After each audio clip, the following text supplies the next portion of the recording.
The Mystery of the Grey Government by Mencius Moldbug, published June 6, 2007. The secret of power is that power and responsibility are the same thing. Unless you have the Ring of Nargle, the only way to be powerful is to have followers. Jarls, voters, henchmen, employees, unique visitors, imperial stormtroopers, etc., who respect you and ascribe some implicit trust to your decisions. To convince people to follow you is to convince them that you're a responsible leader, and by far the easiest way to convince people that you're responsible is to actually be responsible. This may have something to do with 5 million years of evolution as a party gang species. Humans are quite good at detecting insincerity in each other. The result is that everyone in any position of importance claims to be sincere and responsible, and almost all of them genuinely believe they are. Acting is hard. Fooling yourself is easy, at least this is my experience. What I find so interesting is that almost everyone on planet Earth disagrees with this analysis, or at least the ones who live in 2007 and speak English do. Power simply does not mean the same thing as responsibility in the modern English language. For example, what do we make of someone who describes herself as a responsible journalist, whose mission is to speak truth to power? Can she succeed just by speaking to herself like a bag lady? It would certainly save on newsprint. I think what she means by power is actually what I'd call corruption, that is, irresponsibility masked by the pretense of responsibility. I certainly find it hard to imagine any ethical system in which exposing corruption is anything but laudable. But this leaves us with another problem, which is Acton's famous line, quote, "Power tends to corrupt, absolute power corrupts absolutely," end quote. Presumably, there is something to this quote because people have been quoting it non-stop for the last century. Unfortunately, if we insert the journalist's definition of power into Acton's quote, it becomes a nonsensical tautology. It's certainly true that absolute corruption corrupts absolutely, but it does not strike me as noteworthy. So suppose we try the other definition. Responsibility tends to corrupt. I'm not sure whether or not this is what Acton meant, and even if it was what Acton meant, it doesn't make him right. But it's surely an interesting proposition. If responsibility tended to corrupt, how would it do so? As I said, the best way to gain others' trust is and always will be genuine, sincere responsibility. But gaining trust is not the same thing as keeping it. The latter is easier. Presumably, it tolerates a higher level of self-delusion, and perhaps some genuine insincerity may creep in, although, of course, it is impossible for us to know what Joe Schmo down the street is thinking, let alone Stalin or Hitler. It's also important to note that a lot of what appears to be corruption is nothing of the kind. One, in many government systems, such as Congress, a certain level of graft, e.g. campaign contributions, is necessary to get anything done. Abjuring such graft is irresponsible, because the result will be total ineffectiveness.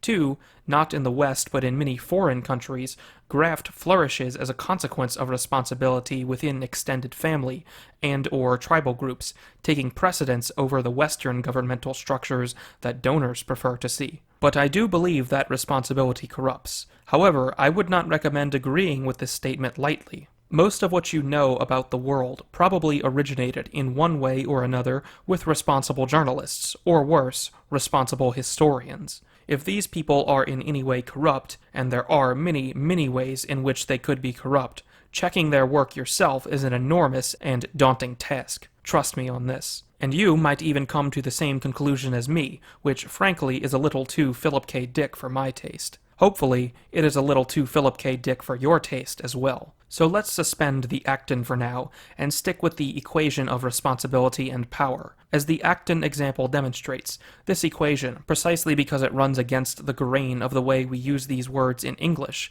is a very good way of turning old chestnuts into odd and provocative thoughts. And if you're not interested in odd and provocative thoughts, you've definitely clicked on the wrong URL.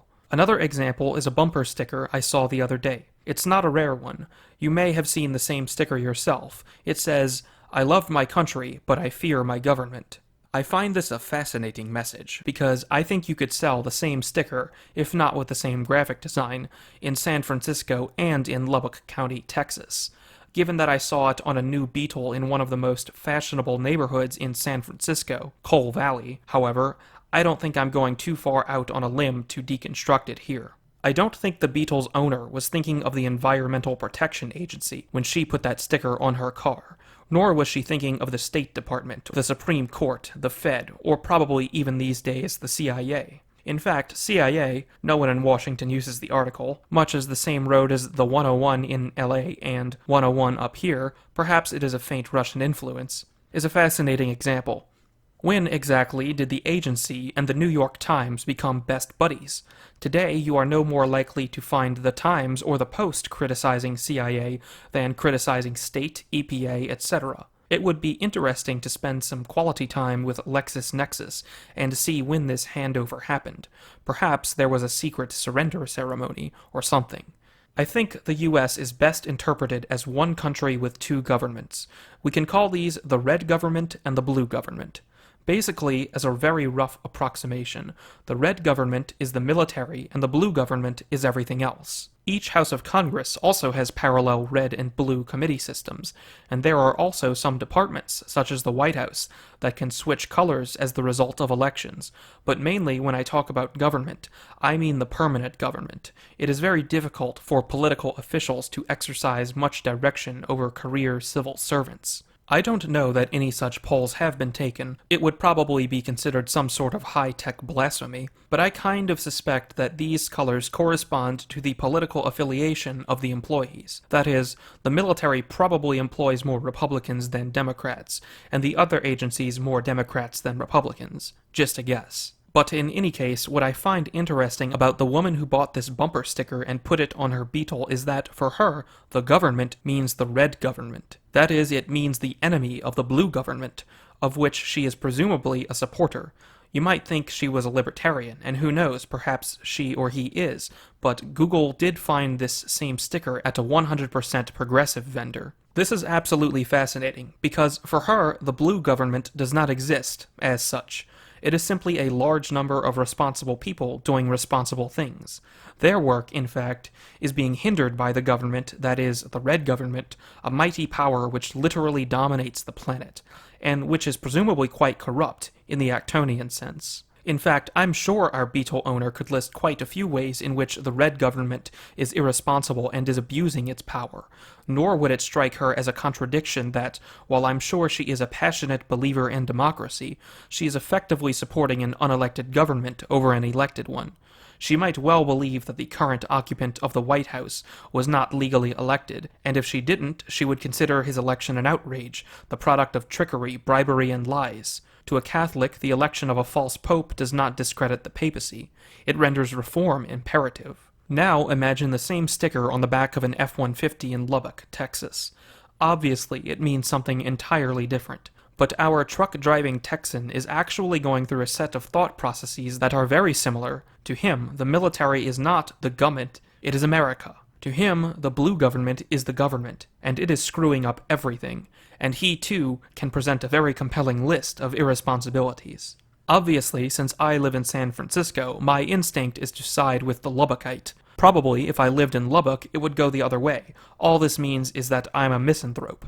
It does not provide you with any information about the correctness of either side. But the lesson I take from this situation is that it's very much in the interest of any powerful person to have the same relationship to his Jarls, etc., that EPA has to the Beetle driver, or that DoD has to the Ford driver. Once people even start to see you as powerful, rather than responsible, a crack has appeared in your armor.